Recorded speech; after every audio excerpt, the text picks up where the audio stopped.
Good morning. My name is Campbell Vincent. I'm a sophomore at North Hopkins High School, and I'm in the Maroons marching band.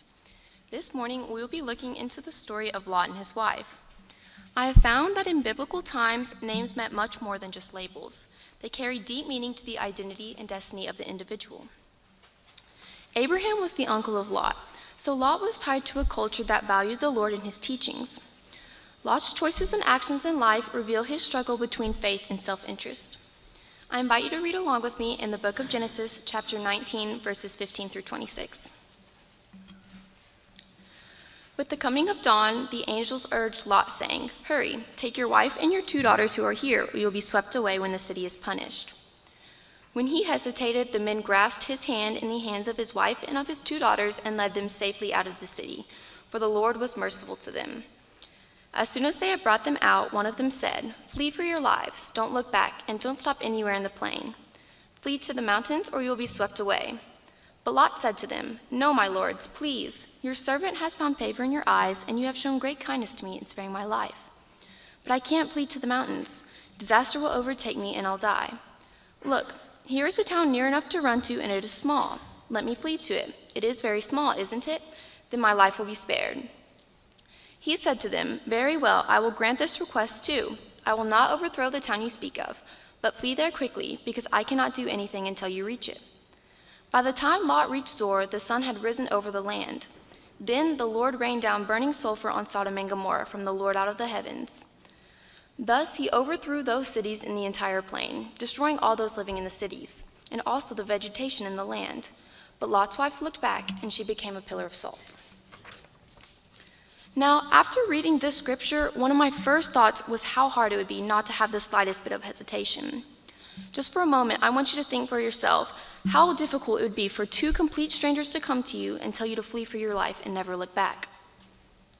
Just like Lot and his wife, we struggle with letting go.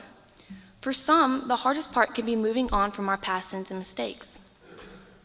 Last school year, the freshmen had made kindness notes to hang around the school, and I had a verse put on my locker from the book of Isaiah, and it read, "Do not dwell on the past." After looking at that every day for a year, it stuck with me. The first few weeks it was there, I kind of just looked over it. It's a pretty common Bible verse you hear everywhere, so I didn't think much of it. But as the year went on, I began to apply it to my life more and more. We have all done things that we regret so much they haunt us. God gave Lot mercy before destroying Sodom and Gomorrah, and he does with us as well. We just sometimes don't realize it. We're so wrapped up in our problems, we don't take a second and look for God in situations. We're constantly moving from one thing to another and never just stop and breathe and listen for the Lord. My family is definitely the type of family that is always on the go. Whether we're at a baseball tournament, a band competition, or El Bracero, we're probably not going to be home. As I've gotten older, I've realized how important it is to spend time with my loved ones. I've really realized how important it is to spend time with the Lord as well and just have time to study and learn more about him. God reminds us of Lot's wife in Luke chapter 17, verse 32 and 33 by saying, "Remember Lot's wife. Whoever tries to keep their life will lose it, and whoever loses their life will preserve it." We're shown in this story that not only did Lot's wife physically look back to her sinful past, but she symbolically looks back. She knows that she will miss that life and the temptations that come with it. She was turned into salt because of her disobedience and distrust in the Lord. In her perspective, this wasn't a mistake. This wasn't just a glance. This was a reflection of her past life, and it revealed the issue in her heart. After being told multiple times by the 2 angels to flee and never look back, she still did, and she paid the consequences. She was clinging to something the Lord was destroying. Although looking back to the past can be harmful, we can still look back to the past to help us with our future. For starters, we can learn from our past mistakes to propel us forward and not keep us stuck. Learning from the past will help us remember God's faithfulness towards us. We see things we may not have seen God doing in the moment, but reflecting on that time can show us his work. I've seen answered prayers that I didn't realize had been answered, and this just goes to show that God is constantly working behind the scenes, and we just have to be there ready to listen. A few weeks ago in Sunday school, we had been asked where we had seen God throughout our week. This question really got me thinking about where I'd seen God and felt our presence. This required looking back to the past, but in a way to recognize our Lord. We have to remember not to lean on the past to pave our own way for the future, but learn from the past and allow God to guide us through the plans He has set for us.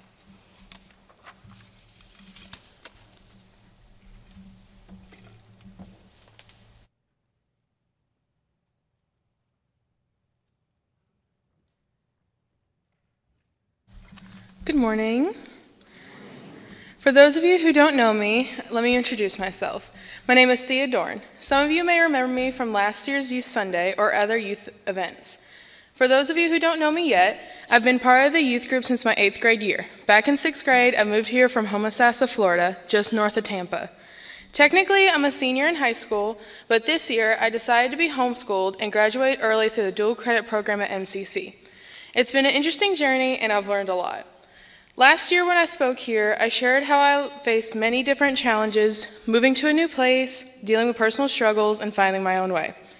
I used the parable of the sower to talk about how my life was like a seedling planted in different soils, sometimes thriving, but other times struggling to grow. Over the past year, though, I've realized that my seedling has grown into something more. It's become a plant that has faced storms, droughts, and some tough seasons, but I've worked hard to nurture it and keep it alive. I've started to understand more about what it means to face challenges and to press on even when things are tough. I think we can all relate to the way plants follow the sun. As the sun moves across the sky, plants turn their leaves and petals towards it, seeking warmth and light. My life has been much the same way. Like me, my plant has followed the light moving toward the future. Even as I reflect on the past, I've learned that it's okay to look back and reflect on where you've been, but you can't stay stuck there. You must keep following the light and moving forward, even when it's hard. And that's been a challenge for me. Like Lot's wife in the Bible, I was trapped in the past for years. If you remember the story, Lot and his family were told to flee the city of Sodom and Gomorrah before it was destroyed. They were instructed not to look back, but Lot's wife couldn't ignore what she left behind. She looked back, and as a result, she turned to a pillar of salt, forever stuck in time, stuck in the past. I think I've spent much of my life looking back, asking myself, what if? What if we haven't moved from Florida? What if we stayed in that small town in Florida? What if things had been different? I used to dwell on these questions all the time, wondering if things would have been better if I had stayed in the past. I spent so much time looking back that it started to affect how I was living in the present. I felt anxious, as if I was always carrying this weight of regret. I wanted to change the past, but I couldn't, and the more I tried to think about it, the more stuck I became. But we moved. We left. And even though I didn't have all the answers, I trusted God had a plan for me. I realized, as my mom always says, what's done is done, and you can't change the past, but you can learn from it. And that's precisely what I did. I learned from it. I've made peace with the fact that the past is behind me, and I can't go back and change it, but I can learn from it and use those lessons to shape my future. As I look towards the future, I don't see it as something to fear. It's uncertain, yes, but it's also full of hope. My dreams for the future are simple things like having a loving husband, a stable job, a family, and a home. But as I reflect on everything I've been through, I know God has a bigger plan for me, which excites me. If I had stayed in Florida, I might have been stuck there forever. But if I had stayed, I wouldn't have met the incredible people I've met here. I wouldn't have had the experiences that shaped me into who I am today. Sometimes, though, the future can feel daunting. I think many people struggle with the uncertainty of what lies ahead. But the future isn't just a place of fear, it's a place of possibility. While reflecting on the past and learning from it is perfectly okay, it's also important not to get stuck there. If you stay looking behind you for too long, you can miss what God has ahead for you. I learned that when I read the story of Lot and his wife more closely. When Lot and his wife fled Sodom, they were told to leave without looking back. Lot, trusting in God's plan, kept moving forward. He wasn't perfect, but he trusted that God had a future for him, even though he couldn't see what it would look like.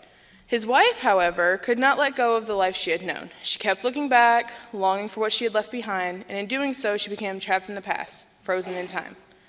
Many of us can relate to wanting to hold on to the past, wishing things that could have been different. But as Lot's story shows, we can't change the past. We must focus on the future and move forward even when it's hard. Throughout my time here at this church, I've had many experiences that help me grow and prepare for the future. I've been on mission trips to Kansas, paintball outings, and even that one spontaneous trip to Holiday World that even got me into the youth group. Each of these experiences, big and small, had shaped me and built me for what lies ahead, and I'm so grateful for every opportunity this church has given me. I'm currently staying in town and attending MCC, but I have no idea what the future holds. I want to become an elementary school teacher, but I know that whatever happens, it'll be part of God's plan. I'm excited about what comes next, even though I don't have all the answers yet. I'm incredibly thankful for everything this church has done for me, the people I've met, and all the ways that I've grown. This church has helped me build a foundation for my future, and I know that whatever I face in the years ahead, I'll always have this community to lean on. This may be my last sermon, but trust me, you'll still see me around. Even though I'm moving forward, I know I'll always carry the lessons I've learned here and the love and support I've received for each and every one of you. So while the future may be uncertain, I'm walking toward it with hope, and I can't wait to see where God takes me next. Thank you.